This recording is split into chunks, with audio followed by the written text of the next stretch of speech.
है, सरकार खड़ी है, कोई खड़ा है। जो वो विश्वास है, ये अग्निपथ स्कीम उस विश्वास को खत्म कर। तो सीमा पर खड़ा हुआ जवान अगर उसके मन में ये विश्वास ही नहीं होगा कि मेरे बाद मेरे परिवार का क्या होगा, बताइए वो कैसे लड़े। अभी एक सेवानिवृत्त जनरल अपनी पुस्तक में बताते हैं कि वो खुद हैरान हो गए जब इस स्कीम के बारे में उन्होंने देखा। तो जाहिर सी बात है कि अग्निपथ स्कीम सेना के अधिकारियों की सलाह से नहीं हुआ। ये एक ऐसे दिमाग की उपज है जो सेना को सलाह देता है कि साहब बादल हैं, रेडार पे कुछ दिखेगा नहीं, हमला बोल दो। ये ऐसे आदमी की दिमाग की उपज।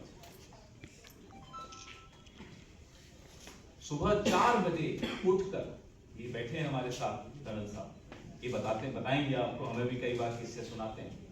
हमारे आपके परिवार में कई लोग फौज से सुबह 4 बजे उठकर, ठंड हो, गर्मी हो, बर्फबारी हो, कुछ हो, वो अपनी कसरत करते हैं, वो एक्सरसाइजेज में जाते हैं। आज वो जवान तनाव का शिकार है, आज वो घर से बाहर निकलने की उसकी हिम्मत नहीं है, नजरें मिलाने की उसकी हिम्मत नहीं है, क्योंकि जो उसने सोचा था, जो उसने अपने एक सपना देखा था, वो आपने तोड़ दिया। 1,60,000 ऐसे नौजवान जिन्होंने तैयारी की,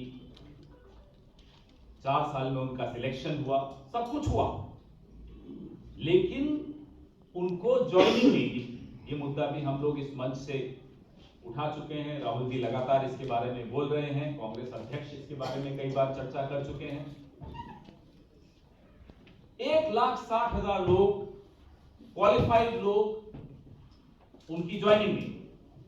पहले आपने कहा कोविड खत्म हुआ तो उनको पलट के कहते हैं साहब आप तो ओवर एज हो गए।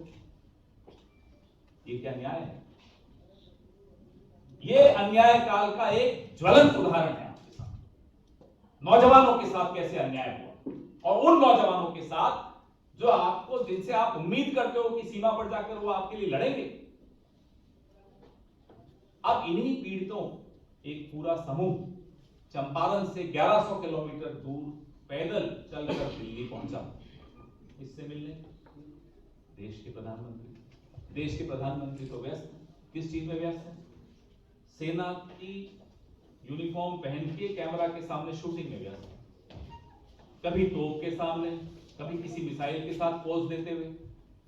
इस सब के लिए समय है प्रधानमंत्री के पास, लेकिन इन नौजवानों के लिए समय नहीं है जो फौज में जाना चाहते थे, जो क्वालिफाई हो चुके थे, जिनको आपने ज्वाइनिंग नहीं करने दी, जिनके साथ आपने अन्याय किया।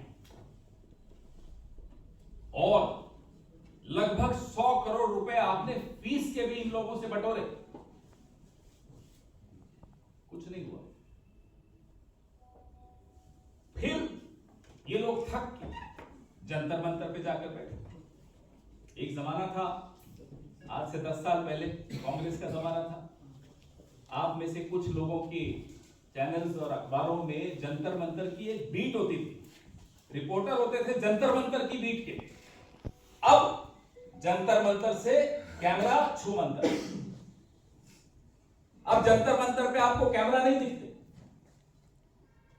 अन्याय के पीड़ित लोग जंतर मंतर पे बैठे हुए दिखेंगे, लेकिन वो दिखाए नहीं जाएंगे। ये है अन्याय काल। क्यों? आपकी भी गलती नहीं है, मुझे मालूम है। इन कैमरास के पीछे जो आंखें हैं उनमें आंसू हैं, मुझे मालूम है। आप जो रिपोर्टर्स हैं, समाज से आते हैं, उस समाज में आप भी देखते हैं, आप भी पीड़ित हैं, आपके मन में भी दर्द है, आप भी परेशान हैं, इसलिए आपकी गलती नहीं है। लेकिन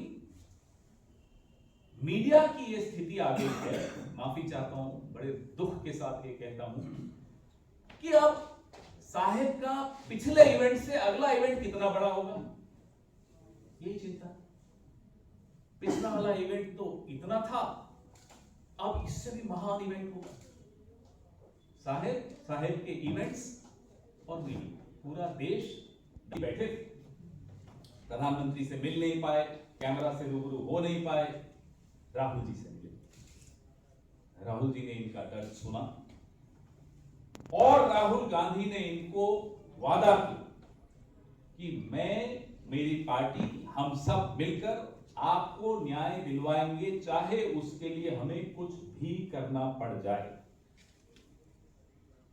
और राहुल गांधी की जुबान से निकला हुआ शब्द लोग जानते हैं कि वो फिर पत्थर की बनी है।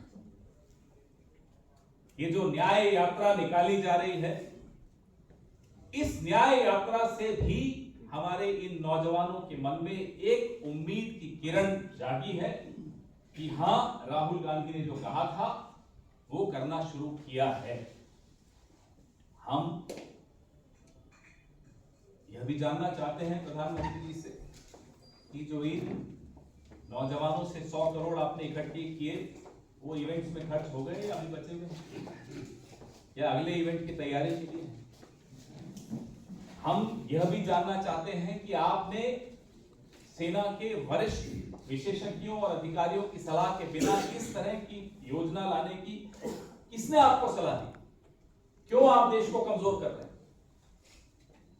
आप जवानों के विषय में कुछ योजना लाते हैं बिना जवानों से सलाह लिए, किसानों के विषय में योजना लाते हैं बिना किसानों